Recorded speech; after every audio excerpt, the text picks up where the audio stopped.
أحب الوفاء بشتى الصور، أحب الوفي الأمين الأغر، فأهل الوفاء كلون السحاب وحسن. بسم الله الرحمن الرحيم. maalin wanaagsan, ramadaan mubaarak. insha allah maanta waxaynu ka hadli doonaa barashada cudurada. Cudurada guud ahaan waxaa loo kala qaybiyaa laba qaybood oo la kala yiraahdo congenital disease iyo acquired disease. Congenital disease waxa weeye cudur qofka marka uurka hooyadiis ku jiro uu ku dhasho oo xag Ilaahay ka imaaday ama abuuris Ilaahay. Acquiredna waxaa la dhahaa cudur ka dhasha qofka marka uu dhasho kadib nolosha inta uu nool yahay xanuun ku dhaca ama haleela baa loo yaqaanaa acquired disease. Marka definition ahaan congenital disease waa disease ama cudurro ka imaan kara qofka intuu ku jiro uurka hooyadiis oo xag abuuris Allah. Acquired disease-na waa xanuuno ka imaada qofka inta uu nool yahay min maalinta uurka hooyadiis ka soo baxo ilaa inta uu ka dhimanayo. Inta uu nool yahay cudurrada ku dhici kara jirkiisa. Cudurradaas marka acquired disease ka la yiraahdo baynu kala qaadi doonaa insha Allah. Congenital disease-ka insha Allah isagana waan ka hadli doonaa iyo isaga laftirkiisa sida uu si kala baxbaxo. Acquired disease haddii aan u soo laabano oo aan niri waa xanuuno qofka uu ku dhaca marka uu dhasho kadib ama markuu caloosha hooyadiis ka soo baxa kadib ilaa inta uu ka dhimanayo. Xanuunada acquired disease-ka loo yaqaano waxaa loo kala qaybiyaa laba qaybood oo la kala yiraahdo communicable diseases or infectious disease iyo non-communicable disease ama non-infectious disease.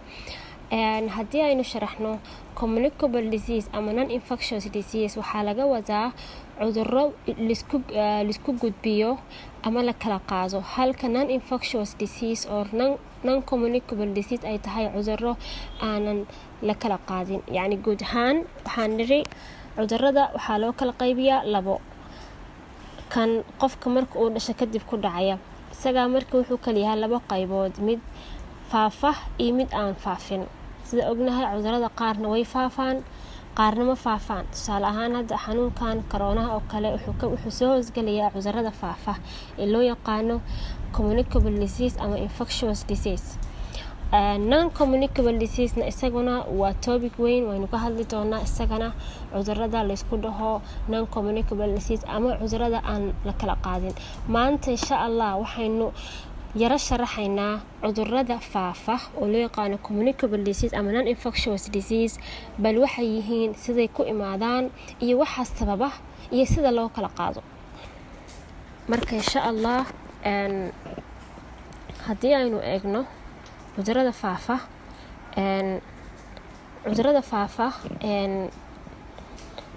waa cudurro la isqaadsiiyo oo ku faafa una gudba qofka kale ama xayawaanka una gudba dadka. yacni cudurradan faafa ama wuxuu ku faafi karaa inuu qof ku dhaco oo qof kale uu ku faafo ama inuu xayawaan ku dhaco oo qof kale u gudbiyo. yacni cudurrada faafa iyagaa qaybo kala duwan u faafa. waxay noqon kartaa from person to person ama waxay noqon kartaa from human to animal ama waxay noqon kartaa from animal to animal. yacni xayawaan baa xayawaan u gudbin kara ama insaan baa insaan u gudbin kara ama laba qof baa isu gudbin kara ama xayawaan baa u gudbin kara qof. marka cudurradan waxa ay ku faafaan dhowr hab oo kala duwan. hababka loo yaqaano road of transmission, yacni cudur walba wuxuu leeyahay hab u khaas ama hab u gooni oo ku faafo. afka qalaadna waxaa lagu dhahaa road of transmission. haddaba cudurradan faafa sidee bay u gudbaan waan u soo laaban doonaa. waxaynu eegaynaa bal maxaa keeni kara xanuunkan. waxaan niri waa xanuun faafa, marka maxaa ka dambeeya ama maxaa sababta ka dambeyn kara muxuu yahay xanuunka inuu faafo ama asal ahaantiisa. cudurradan waxaa keena ama sababa noole yaryar oo loo yaqaano organisms. afka qalaad organismskaasoo usii kala baxaya ilaa 4 qaybood. yacni waxaa sababi kara xanuunadan faafa ama cudurradan faafa nooleyaal yaryara. nooleyaashaas waxay noqon karaan bacteria noqon karaan, virus bay noqon karaan, fungus bay noqon karaan, protozoa ama parasites bay noqon karaan. sidaa daraadeed dadka qaba cudurrada faafa waxaa mudan in laga fogeeyo dadka caafimaadka qaba. Haddaba intaynu eegno hababka lasoo gudbin karo ama ay u faafaan waxaa ka mid ah cudurada faafa. Hababka ay u faafaan hadba cuduradii isku qaab u faafa baa isku dhan la xijiyaa. Habka guud ay cudurada u faafaan ama sida inta la ogyahay cuduradu qaababka ay u faafaan waa ilaa 5 ilaa 7 qaab bay u faafaan cudurada. Qaybta koowaad oo ah cuduro waxaa jira u faafa taabasho toos ah taasoo macnaheedu tahay afka qalaad waxaa lagu yiraahdo direct contact. Cudurada sida tooska ah u faafa ama taabashada tooska ah ku faafa oo labada qof markay istaabato u kala gudbi kara waxaa ka mid ah cudurada lagu kala qaadi karo xaggaas iyo galmada, cudurada lagu kala qaadi karo maqaarka, taabashada maqaarka jirka. Haddaba cudurada u kala gudba ama la isugu gudbiyo galmada waxaa ka mid ah jabtada oo kale, waraabowga, aydiska, ismiidaamiska iyo cambaarta. Xanuunadaas waxaa la soo gudbin karaa taabasho toos ah ama maqaarka jirku markuu si toos ah isku taabto. Waxaa jira iyagana cuduro la isku qaadsiiyo neef qaadashada. Cuduradaas waxaa la dhahaa airborne disease. Cudurada hababka ay ku faafaan waxaa ka mid ah qaaxada, jadeecada, xiiqdheerta, hargabka iyo gowracatada. Cuduradaas waxay u faafaan hab neef qaadasho ah oo qofku markuu uu neefsado bay faafayaan bay qofka kale ku faafayaan ee caafimaadka qaba. Waxaa jira cuduro ku faafa blood transfusion oo ah markii qof kale dhiig u shubayo. Cudurada habka u faafana way ku fara badan yihiin waana cuduro kasta oo ku dhaca dhiiga. Waxaa jira cuduro iyaguna ku faafa xagga iyo qofka xagga kasoo galaya fecal route la dhaho. Tusaale ahaan habka saxarada oo afka gaarta.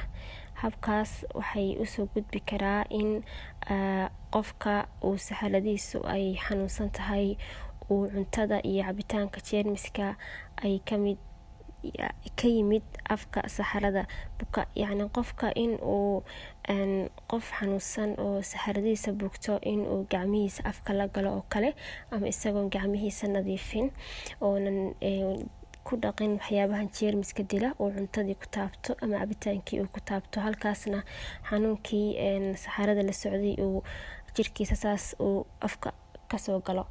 Waxaa jira cuduro iyagana ku faafa wax loo yaqaano vector-borne disease ama cudurada noolaha soo xambaara sida cudurka malaariyada ama loo yaqaano duumada. Waxaa kaloo jira cuduro ku faafa mandheerta hooyada oo loo yaqaano transplacental transmission. Habkani wuxuu ugu gudbi karaa in maamada xanuunsan ay u gudbiso jeermiska jirkeeda ku jira ilmaha uurka ku jira. Wayna badan yihiin cuduradan. Hooyadu mar walbo ay xanuunsan tahay ama jirkeeda xanuunsan yahay cudur walba oo hooyada iyo ilmaha uurka ku jira u kala gudba. Habka ay u kala gudbaan waxaa loogu yeeraa transplacental transmission. Waxaa jira hab loo yaqaano zoonosis transmission. Waa habka ay xayawaanadu isugu gudbiyaan xanuunada. Masalan xayawaanka ayaa jeermiska wuxuu u gudbinayaa xayawaan kale buu u gudbinayaa ama wuxuu u gudbinayaa qof kale. Masalan xanuunkan la dhaho rabies ama rabiada waa xanuun noolaha ay ka qaadaan ama dadku ay ka qaadaan eyga oo kale. Insha Allah maanta topic-keenii koowaad ama cashirkii ku saabsanaa barashada cudurada qaybtii koowaad intaas baynu kusoo gabagabaynaynaa. Insha Allah waa inoo qaybaha kale soo socda. Fadlan haddii aad ka heshay muuqaalkan please subscribe, like and share.